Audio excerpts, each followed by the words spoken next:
كما تمشيو زي خبركم تعذبتنا ساعة شعات تخين لومي 22 ميازيا استدالو زينا ومسنادو حيزالكم قريبا لغو زينا زنبالكم ميكايل حدقويم فلما قن حابريتا لونا مسراق إلى الورحي رومدان لومي روبو 22 ميازيا سلازي ترقاقتا صباح حموس 23 ميازيا مزازمت ورحي شعبان كوينام صوم رومدان دما صباح عربي 24 ميازيا كم جمر بيت صحفة إفتا إسلامويت قداي حابير لهم بروخ صومنا تمننا نايز سعزي زينا ومسنادو دما كنفلم تدايلنا لنا فلما قن بكأنت بتاتو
أرساتيون كتكتاتو لصنعكم زرزراتو يسعب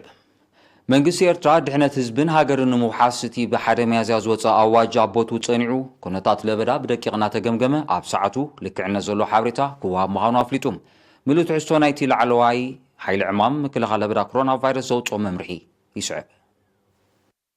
ممرحي لعلواي حيل عمام مكلخال لبدا كورونا فيروس منقسي إرترا أبرئستهم ببقوانو زوطو ممرحتات كاب كلتا ميازيات حيزو نسلسة سمون زتصنع ناي نفس وكف سب أب غزاكوف مبال ممرحي بحدا ميازيا بمقواج نقبراونتو طبوع مكتتال كقبر متصنحو زذكر يوم زم ممرحتات زيوم بدمر قلبيت لبدا كورونا فيروس نمبتاخ منقستي إرترا كاب فلما استخطولو استراتيجي مكلخال نمدرعن بملو أدمعنت نتقبارن زحلون يوم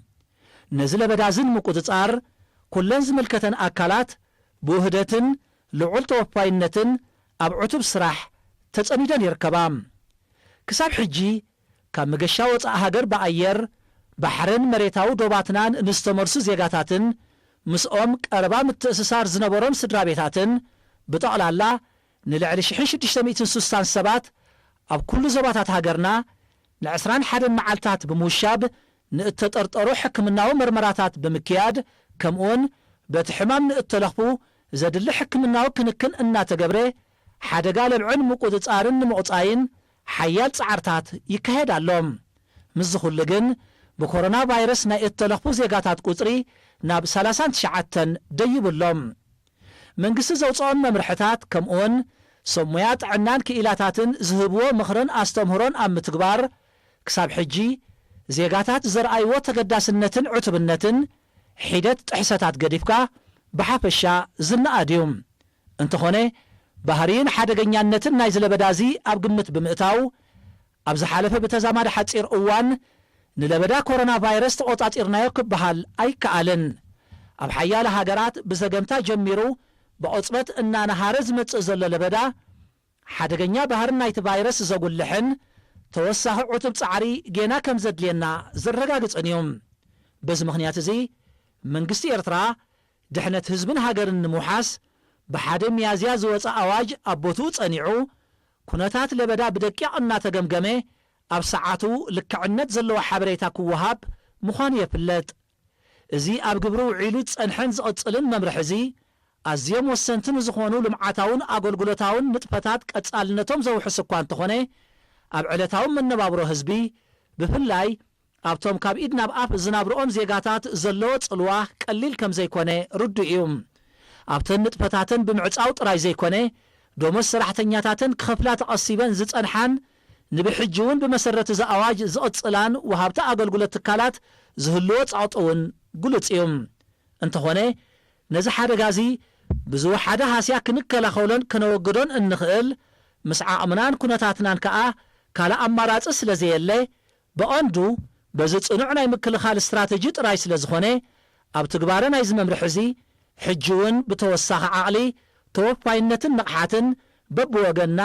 እጃምና ኸነበርክት ኣገዳሲ እዩ ነዚ ለበዳዝን ምቑጻይ ኣብ ዝካየድ ዘሎ ጻዕሪ ህዝቢ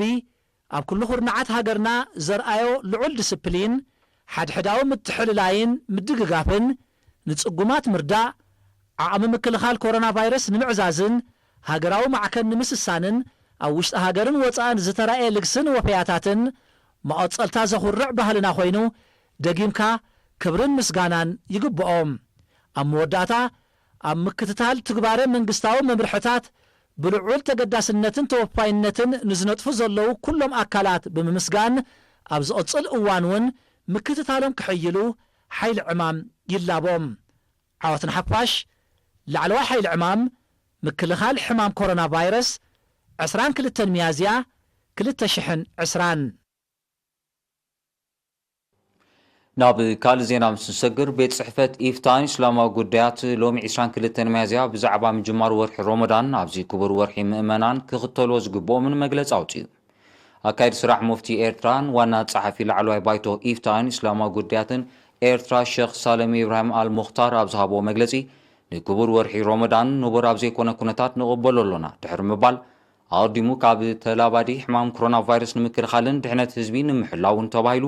ብጊዜያዊ መልክዕ ብሃገር ደረጃ ንዝተወስደ መሳጊድን ጀዋምዕን ናይ ምዕፃው ስጉምቲ ብምዝካር ኣስጋእነት ናይቲ ሕማም ተኣልዩ ብዝምልከቶ ኣካል መግለፂ ክሳብ ዝወሃብ ከም ዘለዎ ጸኒዑ ክቕጽል ምዃኑ ገሊፆም ሼክ ሳልም ኣስዒቦም ሰላት ተራዊሕ ኣብ መሳጊድን ጀዋምዕን ክስገድ ስለ ዘይኮነ ነፍሲ ወከፍ ሰብ ኣብ ገገዝኡ ኮይኑ ምስ ስድሩ ብጀምዓ ክሰግድ ከም ዝኽእል ኣብሪሆም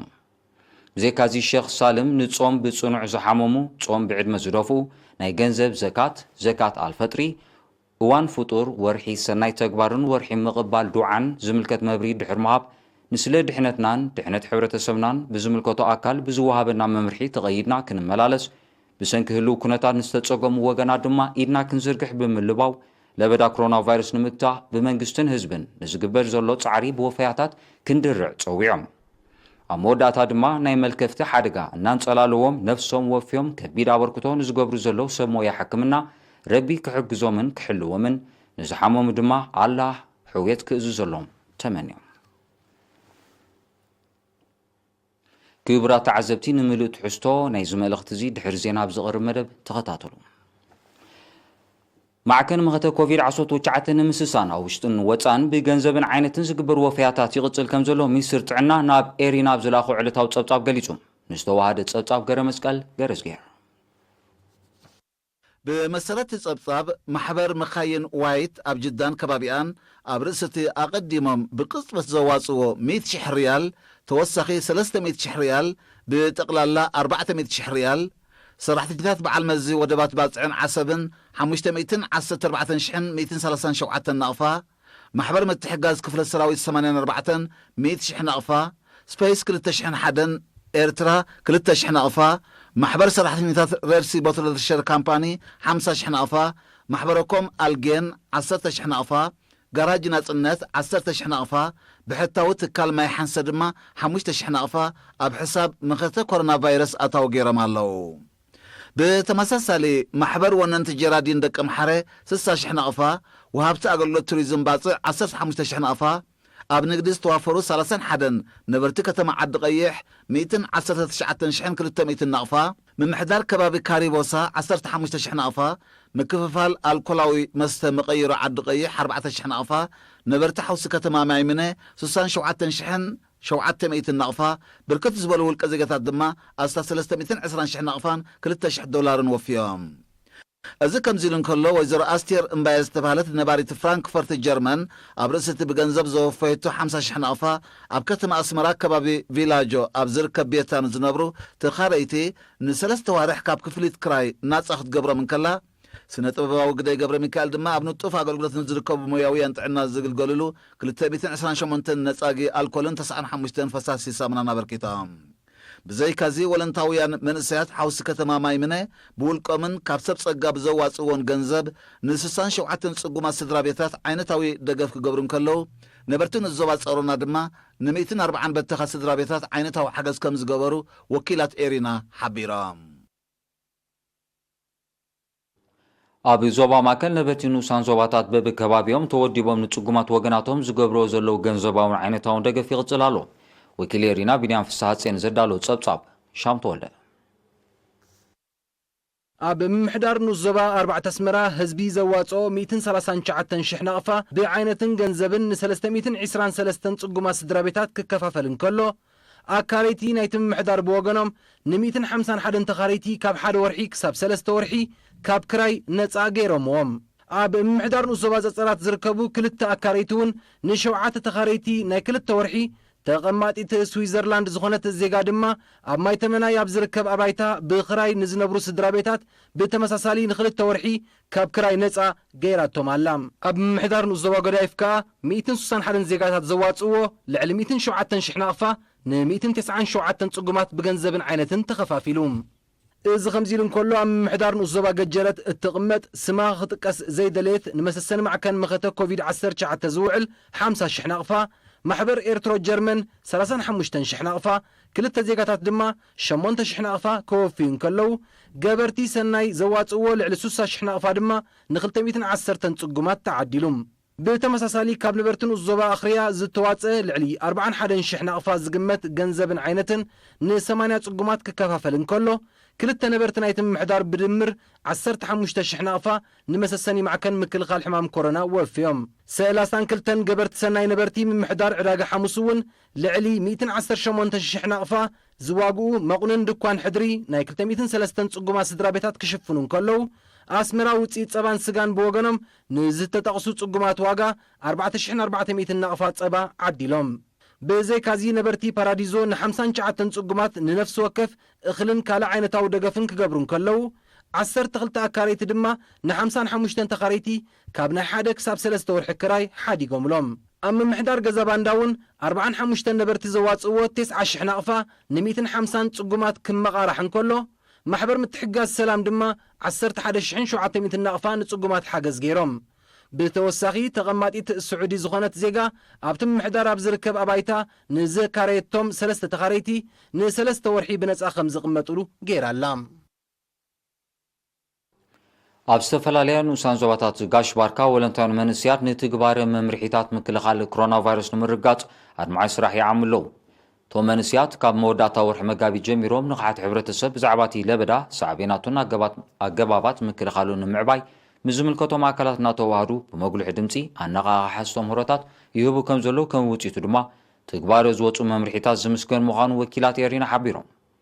ብኻልእ ወገን ኣብ ኩለንተን ንኡሳን ዞባታት ዝርከቡ መንእስያት ሰራሕተኛታትን ተምሃሮን ምስቲ በብከባቢኡ ዝካየድ ከም ዝሰረቱ ንጥፈታት ምክልኻል ሕማም ኮሮና ቫይረስ ተዋሂዶም ንጡፍ ተራ ይፃወቱ ከም ዘለዉ ክፍለጥ ተኻይሉሎም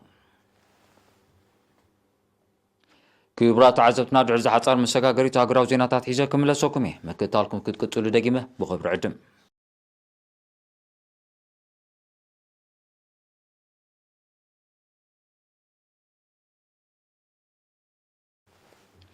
كم يصنعكم زينا وصاي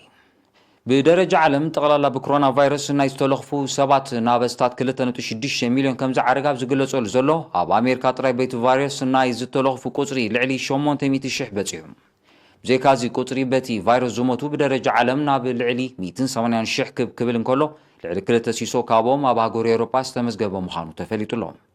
بمسرت عناو تصابات قطري تقلال بكورونا فيروس زتلخفو ناب 500 شح كعرقا سات 75 معلتات ناب زلو درجة كنهرجن حيرت معلتات طراي كم زوسدلو بمتقاس زنغلطافتي لبدان صفحات شفنون زملكت مخانو يردوم انتقونا جن قطري بتي فيروس زتلخفو كاب علت ناب علت بنهاري كوسخ كان تصنحه مبزعتن هاجرات نمقصارتي لبدا ستاتاتو تريرنا منقصاص الجراتات امقصارتي لبدا لعل الجام يبركت كم زلو زحبرو تصابات كم وصيتو اتن بغبير تصلين زصنحه هاجرات كيترفا نتي جراتات زغمتاو مفخاس كغبرالو جميرن مهلاوني توسوم ኣብ ምጅማር ናይ ዝወርሒ ሚያዝያ መጠን ለበዳ ዕለታዊ ካብ 8 ክሳብ 9 ሚእታዊት ዝነበረ ካብ ምጅማር ናይ ዝሰሙን ዝግን እቲ ኣሃዝ ናብ 3 ክሳብ 4 ሚእታዊት ወሪዱ ኣሎ ኣብ ኤውሮጳ ዛጊድ ልዕሊ 1.1 ሚልዮን መልከፍቲ ኮሮና ቫይረስ ክምዝገብ እንከሎ ኣስታት 400,000 ካብኡ ኣብ ኢጣልያን ስጳኛን ዝተመዝገበ እዩ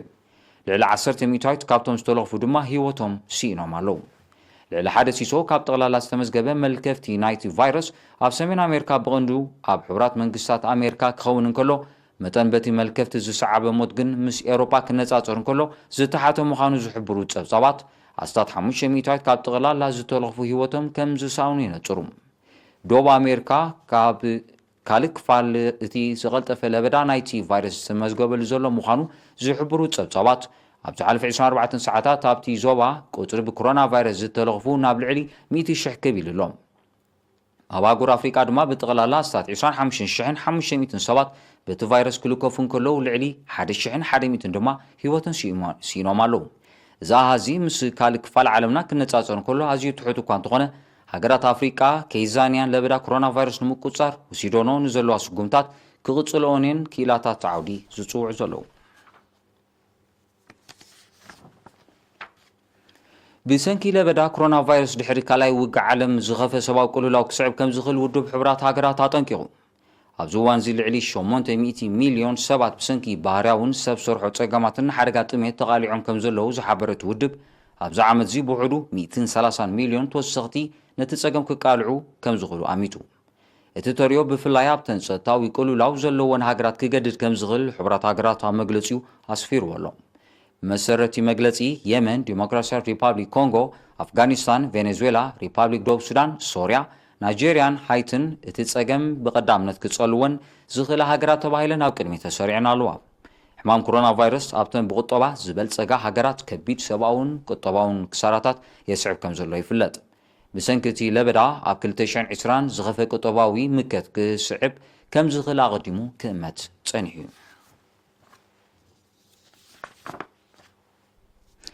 ክብራት ዓዘብቲ ንሰዓት ዝተዳለወ ዜናዊ መሰናዶ ኣብዚ ፍጸም ስለምክታልኩም ኣዝየ ዘመስግን ካብዚ ቀፂሉ ድማ ሙሉእ ትሕዝቶ ናይቲ ቤት ጽሕፈት ኢፍታ እስላማዊ ጉዳያት ዝወፀ ንምጅማር ወርሒ ሮመዳን ዝምልከት መግለፂ ክሓድጎኩም ብወገነይ ግን ስለምክታልኩም ደጊማ ኣዝየ ዘመስግን ሰላም